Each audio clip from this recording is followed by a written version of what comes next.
Magsiawit kayo sa Panginoon ng isang bagong awitin.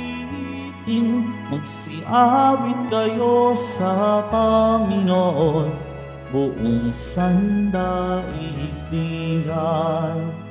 Awitan ang Panginoon at purihin ang kanyang ngalan. Ipahayag ang kanyang pagdiligtas sa lahat ng panahon. Magsiawit kayo sa Panginoon ng isang bagong awitin. Magsiawit kayo sa Panginoon, buong sandaigdigan. Sa ngalan ng Ama at ng Anak at ng Espiritu Santo. Amen. Ang pagpapala ng ating Panginoong Hesukristo, ang pag-ibig ng Diyos Ama, at ang pakikipagkaisa ng Espiritu Santo naway sumainyong lahat. At sumaiyo rin. Ialay na rin natin ang misang ito, mga kapatid, sa pagpapasalamat sa mahal na pong Jesus Nazareno dahil ang ating minamahal na rektor at parish priest ay obispo na ngayon. Kahit na masakit sa ating kalooban na aalis siya dito sa atin, masaya naman tayo para sa mga taga-Balanga sa buong probinsya ng Bataan. Pagdasal natin siya, pati na ang ating bago ngayong rektor at parish priest, Father Jade, lalong-lalo na ang dagliang paggaling ng Santo Padre sa Roma. Upang tayo po'y maging marapat gumanap sa banal na pagdiriwang, pagsisihan po muna natin ang ating mga kasalanan. Inaamin ko sa makapangyarihang Diyos at sa inyo mga kapatid, na lubha akong nagkasala sa isip, sa salita at sa gawa, at sa aking pagkukulang, kaya isinasamo ko sa mahal na Birheng Maria, sa lahat ng mga anghel at mga banal, at sa inyo mga kapatid, na ako'y ipanalangin sa Panginoong ating Diyos. Kaawaan tayo ng makapangyarihang Diyos, patawaring lahat ng mga pinagsisisihan nating kasalanan, at patnubayan tayo sa buhay na walang hanggan. Amen. Panginoon, kaawaan mo kami. Panginoon, kaawaan mo kami. Kristo, kaawaan mo kami. Kristo, kaawaan mo kami. Panginoon, kaawaan mo kami. Panginoon, kaawaan mo kami. Manalangin tayo. Ama naming makapangyarihan, maisaloob nawa naming palagian ang mga galing sa Espiritu ng kabanalan, upang sa salita at gawa ay aming magampanan ang lahat ng iyong mga kinalulugdan sa pamamagitan ni Hesukristo, kasama ng Espiritu Santo, magpasawalang hanggan. Amen. Magsiupo ang lahat.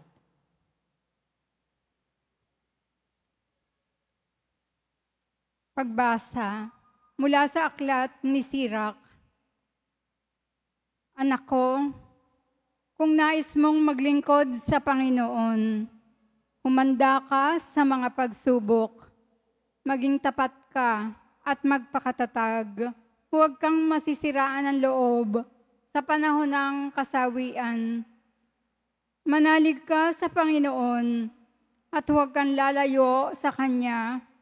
Kung nais mong tumiwasay habang nabubuhay, tanggapin ang anumang ipagkaloob niya sa iyo. Tiisin mo ang kadustaan kahit ano ang mangyari. Kung ang ginto ay dinadalisay sa apoy, ang banal ay sinusubok ng Panginoon sa apoy ng pagtitiis. Magtiwala ka at tutulungan ka niya, maging tapat ka sa Kanya at makaaasa ka. Kayong may takot sa Panginoon, maghintay kayo sa Kanyang habag. Huwag kayong lalayo sa Kanya nang hindi kayo mapahamak. Kayong may takot sa Panginoon, magtiwala kayo sa Kanya at walang pagsalang tatanggap kayo ng gantimpala. Kayong lahat na may takot sa Panginoon, umasa kayo sa Kanya. Pagpapalain niya kayo, pasasaganain at paliligayahin magpakailanman. Tingnan ninyo ang nangyari sa ating mga ninuno. May nagtiwala ba sa Panginoon na nasipayo? May nanatili bang naglilingkod sa Kanya na Kanyang pinabayaan? May tumawag ba sa Kanya na hindi niya dininig? Sapagkat maawain at mapagpatawad ang Panginoon, pinatatawad niya tayo sa ating kasalanan, inililigtas sa kagipitan. Ang salita ng Diyos. Salamat sa Diyos.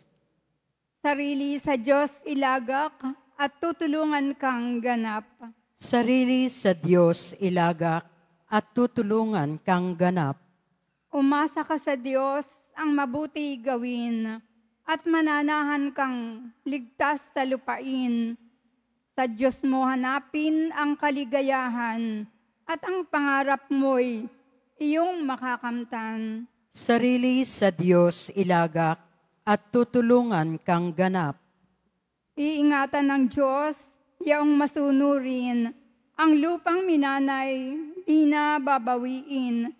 Kahit na sumapit ang paghihikahos, di mararanasan nila ang magdahop. Sarili sa Diyos ilagak at tutulungan kang ganap. Ang mabuti gawin, masamay itakwil, at mananahan kang lagi sa lupain. Pagkat iyong bayang wasto ang gawain, ay mahal ng puon, hindi itatakwil. Sila'y iingatan magpakailanman, ngunit ang masama ay ihihiwalay. Sarili sa Diyos ilagak at tutulungan kang ganap. Ililigtas ng Diyos ang mga matuwid, iingatan sila.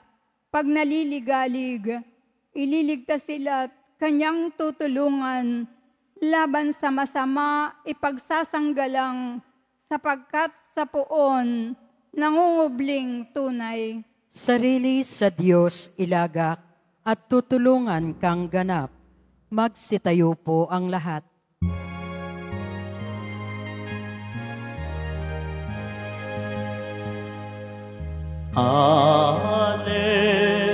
Alleluia, alleluia, alleluia, alleluia.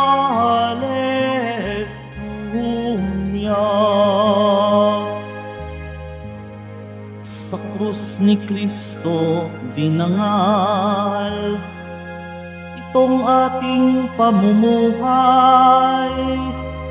na para sa Kanya lamang. Alleluia,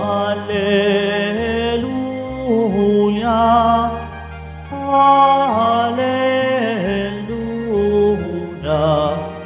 alleluia, alleluia.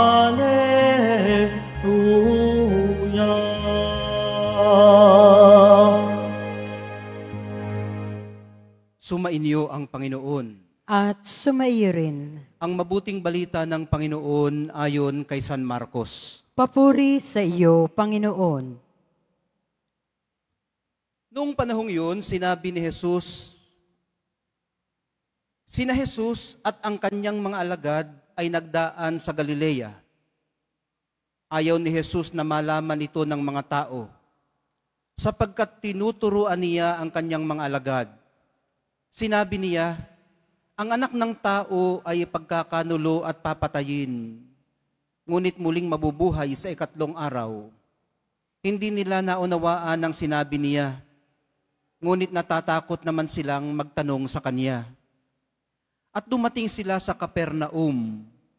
Nang sila'y nasa bahay na, tinanong ni Jesus ang kanyang mga alagad, ano bang pinagtatalunan ninyo sa daan? Hindi sila kumibo, sapagkat ang pinagtatalunan nila'y kung sino sa kanila ang pinakadakila.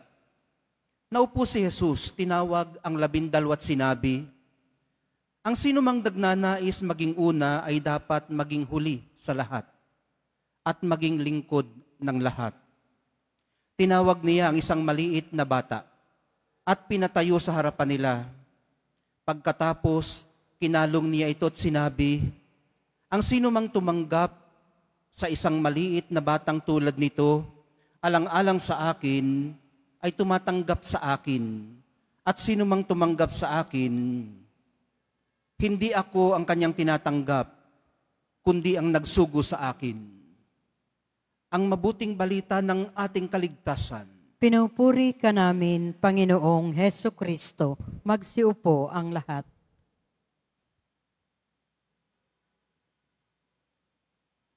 Tayo po ang dapat na nagtuturo sa mga bata. Pero marami rin po tayong matututuhan sa kanila. Hindi lang dahil gusto natin maging dakila, kundi dahil gusto nating sumaya.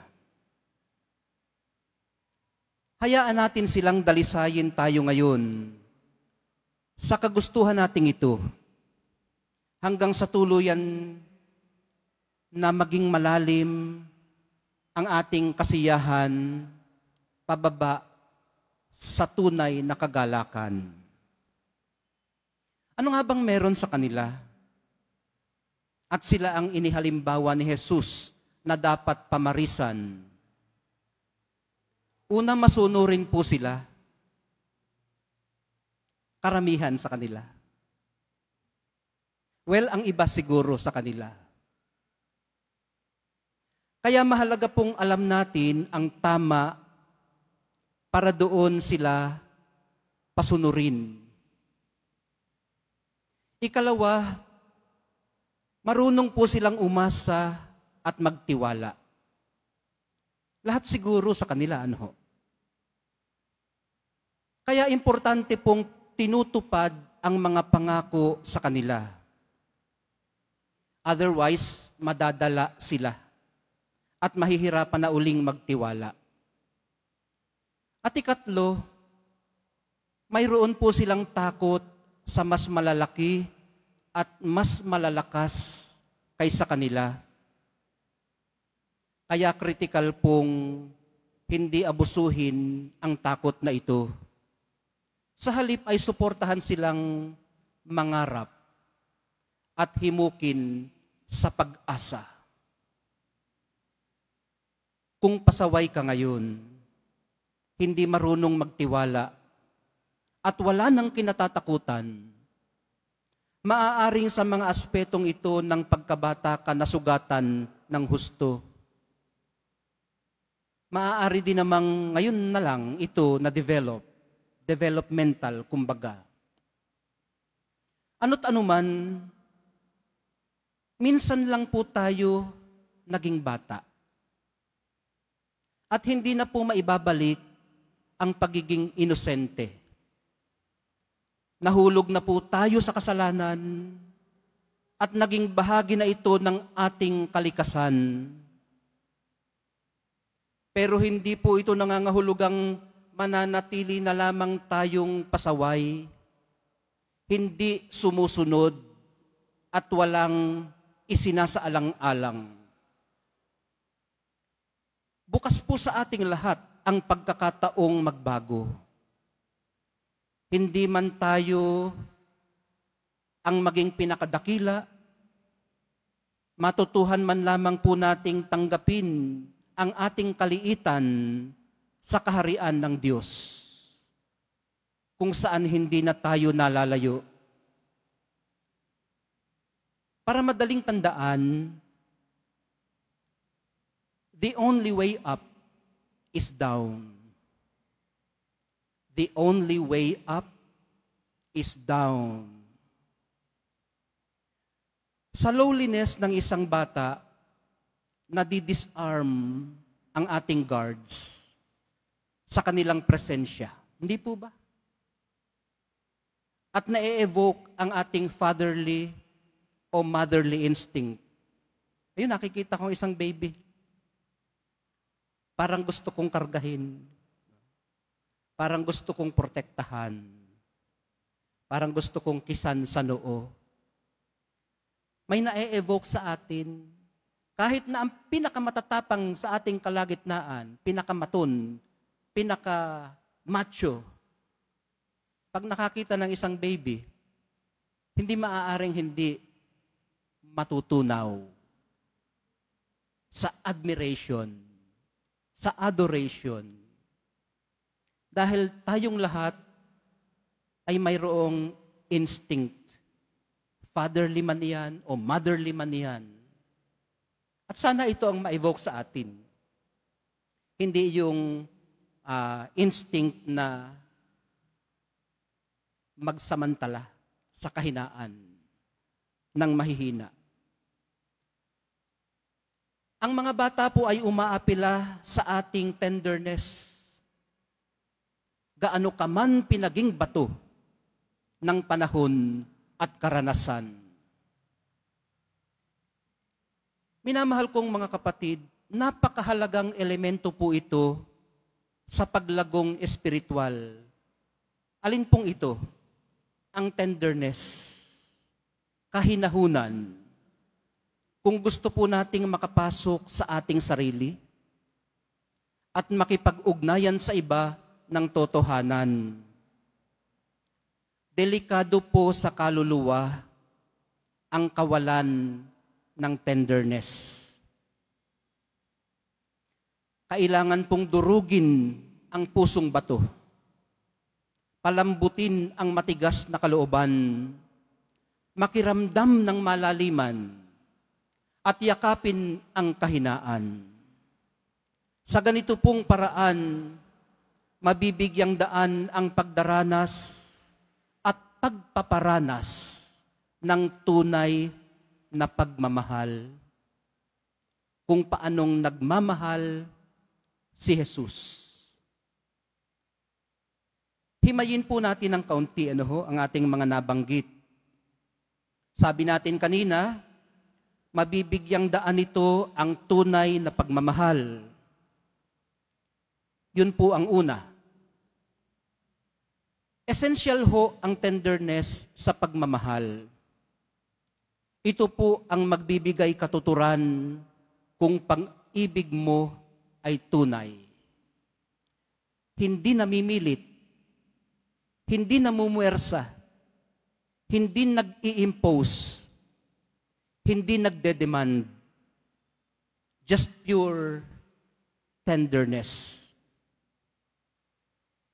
Hindi po lubos na mararanasan ng taong walang kahinahunan ang pagmamahal na tunay. Ikalawa, para mayakap po natin ang ating kahinaan, mahalaga po ang kabukasan sa pagdanas ng mga sakit na dala ng pag-ibig. May naalala tuloy akong nabanggit ko na dati sa mga 2 beses ng homilya. At the end of the day, pag humarap tayo sa Diyos, at flawless tayo, wala tayong wounds of love, baka itanong sa atin, bakit ka flawless? Bakit wala kang sugat dala ng pagmamahal? Wasn't there anything worth fighting for? Wasn't there anyone, mas tama sigurong sabihin, wasn't there anyone worth loving? Wasn't there anything worth dying for?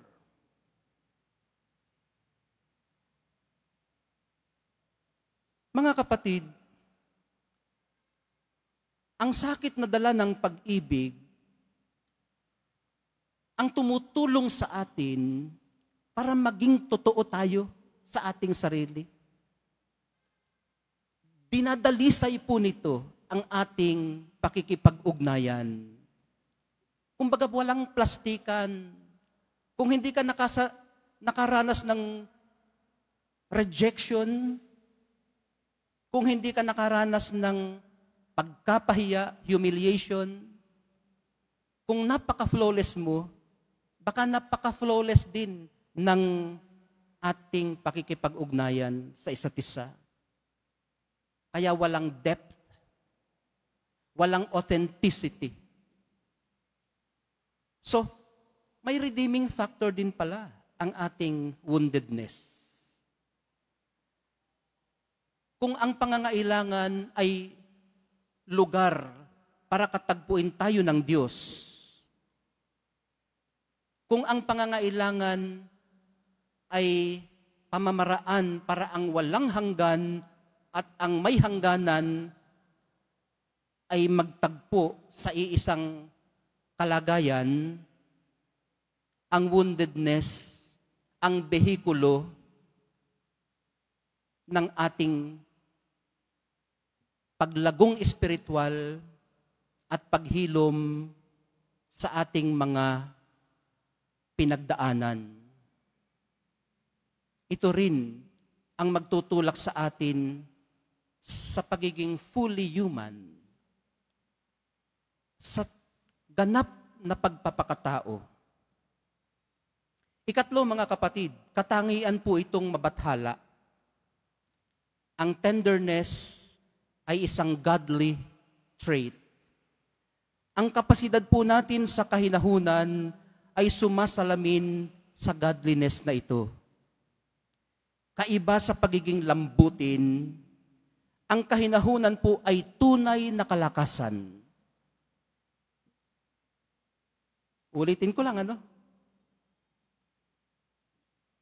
Kaiba sa pagiging lambutin, ang kahinahunan po o tenderness ay tunay na kalakasan. Matibay na manifestasyon ng matatag na karakter at ng pusong mahabagin. Alam niyo mga kapatid, nang iniharap po ni Jesus sa mga alagad ng isang bata, hinamon po niya silang tanggapin ang maliliit sa ating kalagitnaan. At ito pong verb na ito pong tanggapin, ang salitang ito ay action word, di ba? Aktibong aksyon ang implikasyon nito sa atin. Ibig sabihin, kinakailangan pagdesisyonan natin. Kilatising mabuti, humatol, base sa ating pagkilatis at magdesisyon. Nangangahulugan din po ito sa atin ngayon ng aktibong paglinang o pagkukultivate sa ating sarili ng kahinahunan o ng tenderness. Nagagawa po ito concretely sa pamamagitan ng pagbabad sa sariling pakiramdam, aktibong pakikinig at pagpapadama ng habag. Mahal na pong Jesus Nazareno, ituro niyo po sa amin ang inyong kahinahunan.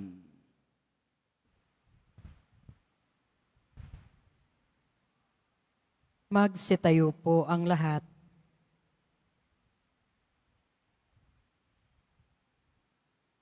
Minamahal kong mga kapatid, ipinahayag ng Panginoon ang kanyang mapagligtas na kamatayan at muling pagkabuhay.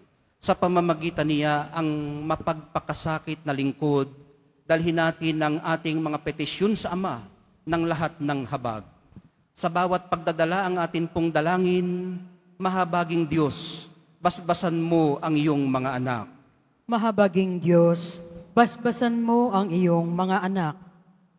Ang mga pinuno ng simbahan naway magpakita ng maliwanag na pananaw na mapagtimping katatagan sa mga kaguluhan ng ating panahon. Manalangin tayo. Mahabaging Diyos, basbasan mo ang iyong mga anak. Ang kapayapaan at pagkakaisa naway maghari sa lahat ng mga bansa at sa lahat ng tao sa mundo. Manalangin tayo. Mahabaging Diyos, basbasan mo ang iyong mga anak.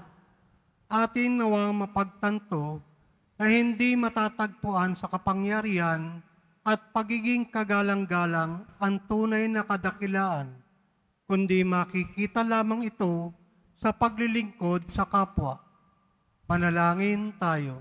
Mahabaging Diyos, basbasan mo ang iyong mga anak. Ang may sakit, naway maiugat ang kanilang pagdurusa sa mga paghihirap ni Jesus sa krus. Manalangin tayo.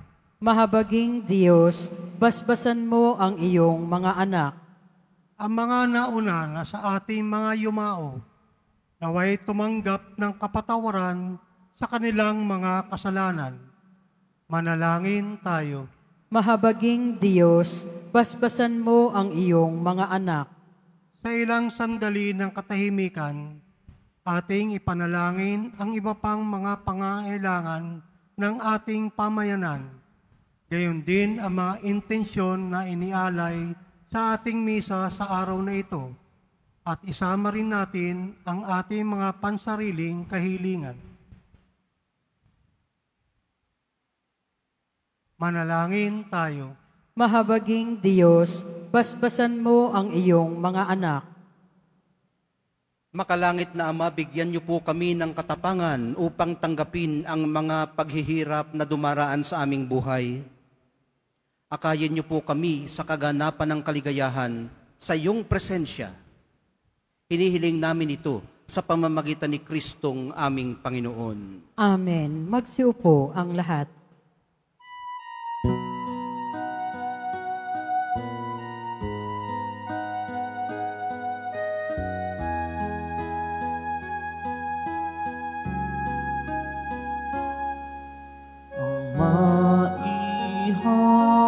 Maihahandog sa'yo, Panginoon, ay tinapay at alak na sa aming kamay. Sa iyong kabutihan aming iaalay ang tinapay at alak sa gisag ng aming buhay.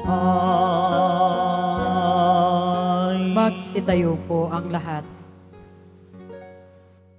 Halina't manalangin mga kapatid upang itong ating paghahain ay kalugdan ng Diyos Amang makapangyarihan. Tanggapin nawa ng Panginoon itong paghahain sa iyong mga kamay, sa kapurihan niya at karangalan sa ating kapakinabangan at sa buong sambayanan niyang banal. Ama naming lumikha, sa pagganap namin ng banal na pagdiriwang, upang ikaw ngayoy aming paglingkuran, hinihiling po naming naway mapakinabangan ang aming inihahain sa iyong karangalan, sa pamamagitan ni Jesucristo, kasama ng Espiritu Santo, magpasawalang hanggan. Amen. Sumainyo ang Panginoon. At sumaiyo rin, Itaas sa Diyos ang inyong puso at diwa. itinaas na namin sa Panginoon. Pasalamatan natin ang Panginoong ating Diyos. Marapat na siya ay pasalamatan. Ama naming makapangyarihan, tunay ngang marapat na ikaw ay aming pasalamatan sa iyong paglingap at kagandahang loob. Ang tao'y nilikha mo't pinapangasiwa sa sansinukob. Sa hangad mong siya'y iwastong lubos. Siya'y pinagdusa mo sa kanyang pagtalikod. Sa iyong paggiliw, iyong ipinahintulot na makabalik siya sa pamamagitan ni Kristo Jesus. Kaya kaisa ng mga anghel na nagsisiawit ng papuri sa iyo, nang walang humpay sa kalangitan, kami nagbubunyi sa iyong kadakilaan. Santo, Santo, Santo, Panginoong Diyos ng mga hukbo, napupuno ang langit at lupa ng kadakilaan mo, o sana sa kaitaasan. Pinagpala ang naparirito sa ngalan ng Panginoon, o sana sa kaitaasan. Magsiluhod po ang lahat. Ama naming banal, ikaw ang bukal ng tanang kabanalan. Kaya't sa pamamagitan ng iyong Espiritu, gawin mong banal ang mga kaloob na ito, upang para sa amin maging katawan at dugo ng aming Panginoong Hesukristo. Bago niya pinagtiis ang kusang loob na maging handog, hinawakan niya ang tinapay, pinasalamatan kaniya, pinaghati-hati niya iyon, iniabot sa kanyang mga alagad at sinabi, "Tanggapin ninyong lahat ito at kanin, ito ang aking katawan na ihahandog para sa inyo."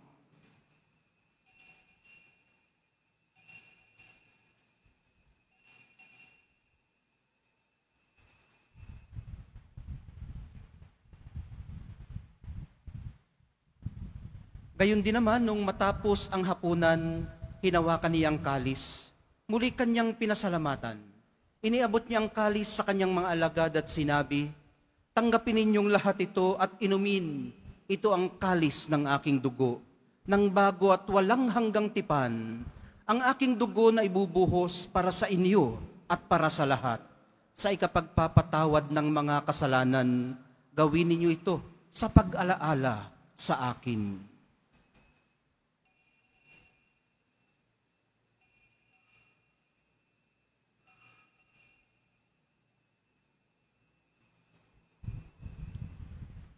Magsitayo po ang lahat. Ipagbunyi natin ang misteryo ng pananampalataya. Si Kristo'y namatay, si Kristo'y nabuhay, si Kristo'y babalik sa wakas ng panahon. Ama, ginagawa namin ngayon ang pag-alala sa pagkamatay at muling pagkabuhay ng iyong anak. Kaya't iniaalay namin sa iyo ang tinapay na nagbibigay buhay at ang kalis na nagkakaloob ng kaligtasan.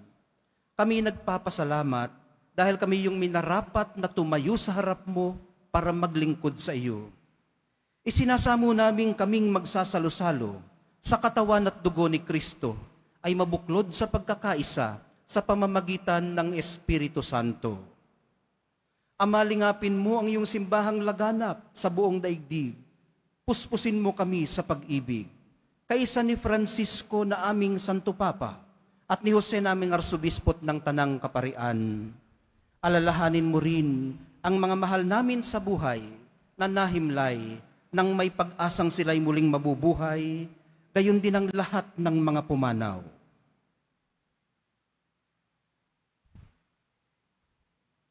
Kaawaan mo sila at patuloyin sa iyong kaliwanagan. Kaawaan mo at pagindapatin kaming lahat na makasalo sa iyong buhay na walang wakas. Kaisa ng mahal na Birheng Maria na ina ng Diyos, ng kabiyak ng puso niyang si San Jose, kaisa ng mga apostol ni San Juan Bautista at ng lahat ng mga banal na namuhay dito sa daigdig ng kalugod-lugod sa iyo. Maipagdiwang nawa namin ang pagpupuri sa ikararangal mo sa pamamagitan ng iyong anak na aming Panginoong Hesukristo. Sa pamamagitan ni Kristo, kasama niya at sa Kanya, ang lahat ng parangal at papuri ay sa iyo, Diyos Amang makapangyarihan, kasama ng Espiritu Santo, magpasawalang hanggan. Amen. Sa tagubili ng mga nakagagaling na utos at sa turo ni Jesus, na Panginoon natin at Diyos, ipahayag po natin ng lakas loob. Ama namin, sumasalangit ka, sambahin ang ngalan mo, mapasa amin ang kaharian mo, sundin ang loob mo dito sa lupa para nang sa langit. Bigyan mo kami ngayon ng aming kakanin sa araw-araw at patawarin mo kami sa aming mga sala para nang pagpapatawad namin sa nagkakasala sa amin. At huwag mo kaming ipahintulot sa tukso at iadya mo kami sa lahat ng masama. Hinihiling po namin kami iadya sa lahat ng masama. Pagkalooban ng kapayapaan araw-araw, iligtas sa kasalanan at ilayo sa lahat ng kapahamakan, samantalang aming pinananabikan ang dakilang araw ng pagpapahayag ng tagapagligtas naming si Hesu Kristo. Sapagkat iyo ang kaharian at ang kapangyarihan at ang kapurihan magpakailanman. Amen. Panginoong Hesu Kristo, sinabi mo sa iyong mga apostol, kapayapaan ang iniiwan ko sa inyo, ang aking kapayapaan ang ibinibigay ko sa inyo. Tunghayan mo ang aming pananampalataya at huwag ang aming pagkakasala. Pagkalooban mo kami ng kapayapaan at pagkakaisa ayon sa iyong kalooban, kasama ng Espiritu Santo, magpasawalang hanggan. Amen. Ang kapayapaan ng Panginoon ay laging sumainyo. At sumaiyo rin. Magbigayan po kayo ng kapayapaan sa isa't isa.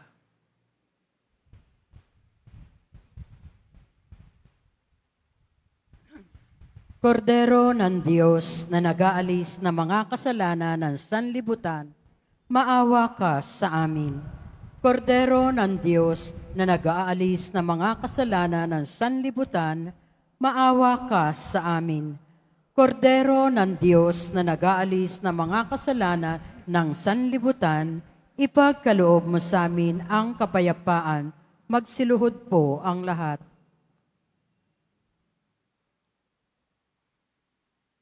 Ito ang kordero ng Diyos. Ito ang nag-aalis ng kasalanan ng sanlibutan. Mapapalad ang mga inaanyayahan sa kanyang piging. Panginoon, hindi ako karapat-dapat na magpatuloy sa iyo, ngunit sa isang salita mo lamang ay gagaling na ako. May the body and blood of Christ bring us to everlasting life.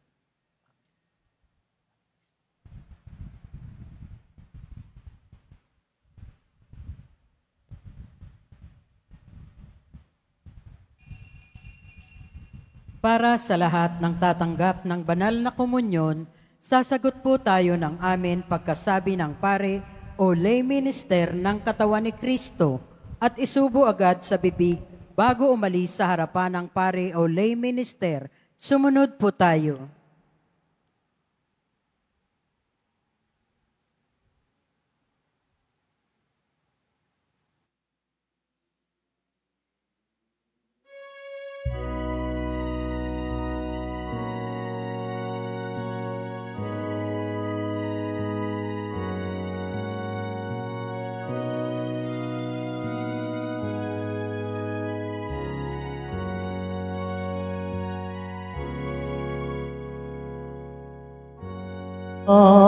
Sa Diyos ang mabuti gawin at manahan kang ligtas sa lupain.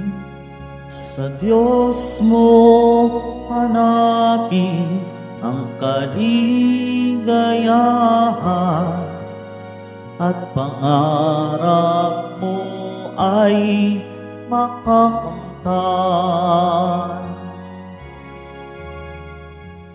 Ang iyong sarili sa Diyos mo ilalak.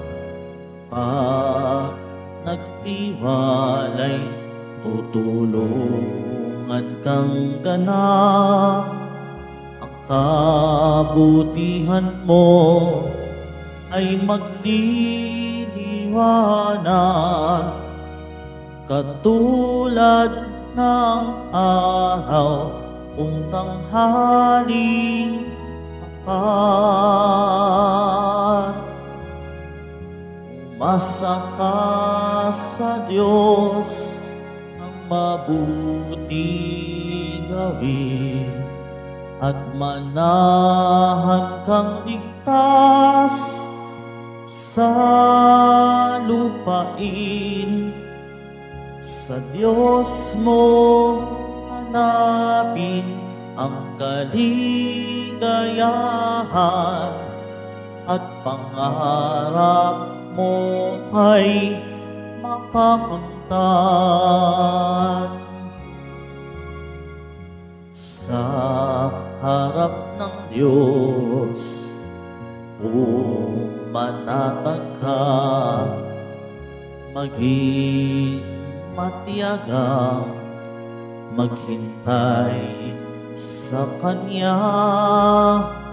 Huwag mong kainggitan ang gumiginhawa sa likong paraan, umunlad man sila.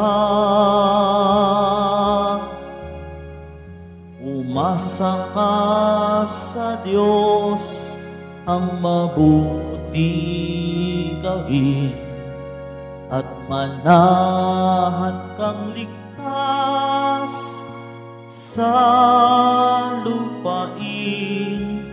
Sa Diyos mo hanapin ang kaligayahan, at pangarap mo ay makakamtan.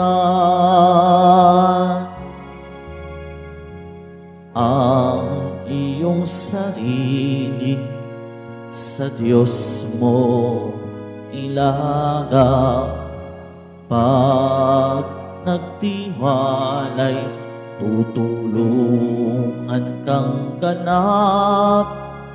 Ang kabutihan mo ay magliliwanag, katulad ng araw kung tanghaling tapat. Umasa ka sa Diyos, ang mabuti gawin, at manahan kang ligtas sa lupain. Sa Diyos mo hanapin ang kaligayahan, at pangarap mo ay makakamtan.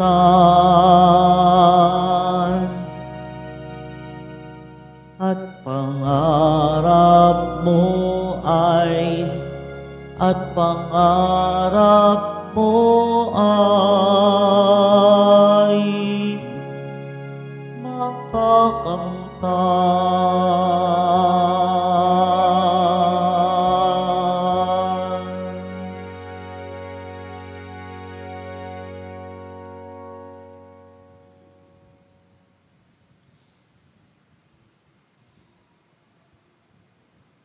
Mga paalala sa mga nagsisimba. Pagkatapos ng misa, wiwisikan po ang lahat ng banal na tubig. Pinakikiusapan ang lahat na manatili lamang muna sa inyong mga lugar. Tanging sa Quezon Boulevard o Plaza San Juan lamang ang labasan ng lahat. Sumunod po tayo. Maraming salamat po sa inyong pagdalaw at pagsisimba sa Basilica Minor at Pambansang Dambana ni Jesus Nazareno.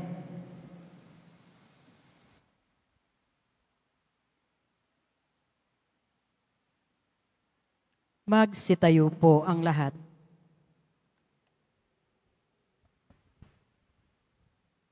Manalangin tayo.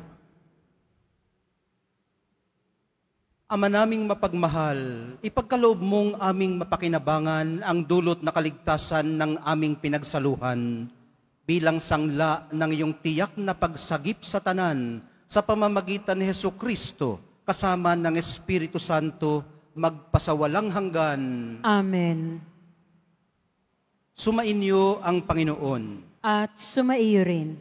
Mahal na pong Jesus Nazareno, inihayag mo sa pamamagitan ng krus ang walang maliw na pag-ibig ng Diyos sa sangkatauhan. Pakinggan mo ang kahilingan, lalo na para sa mga nangangailangan ng iyong tulong at awa. Makamtanawa namin ang inyong kasagutan na may utang na loob na tinatanaw. Basbasan din po ninyo itong mga imahen at dasalan upang lalo kaming manalangin at magtiwala. Sa pamamagitan ng bendisyon na ito, naway lalo kaming maging mapaglingkod, masunurin at tapat sa iyo na aming malwalhating Panginoon magpasawalang hanggan. Amen. At pagpalain kayong lahat at ang inyong buong pamilya at mga komunidad ng makapangyarihan at mapagmahal na Diyos, Ama, Anak, at Espiritu Santo. Amen. Humayo kayong taglay ang pag-ibig at kapayapaan ng mahal na pong Jesus Nazareno. Salamat sa Diyos.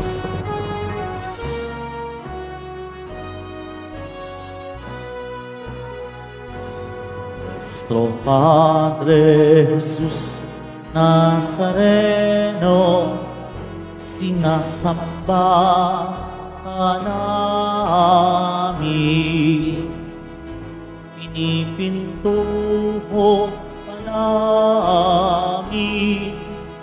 Aral mo ang aming buhay at kaligtasan. Nuestro Padre Jesus Nazareno, iligtas mo kami sa kasalanan. Ang krus mong kinamatayan ay sagisag ng aming kaligtasan. Nuestro Padre Jesus Nazareno, dinarangal ka namin. Nuestro Padre Jesus Nazareno, nilulwalhati ka namin. Nuestro Padre Jesus Nazareno, dinarangal ka namin. Nuestro Padre Jesus Nazareno, nilulwalhati ka namin.